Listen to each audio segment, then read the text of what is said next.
If your brakes have some squeaking sounds or are making noise, here's how to adjust the brakes.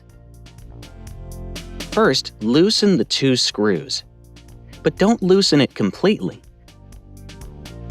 Just to a state where it is free to move. Squeeze the brake lever while holding the brake lever, and tighten the 2 screws on the caliper. Rotate the wheels. Check if the brake disc is in the center of the caliper. Tighten the screw.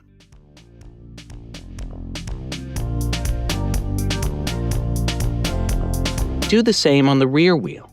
First, loosen the 2 screws, but don't loosen it completely, just to a state where it is free to move. Squeeze the brake lever while holding the brake lever, and tighten the 2 screws on the caliper. Rotate the wheels. Check if the brake disc is in the center of the caliper.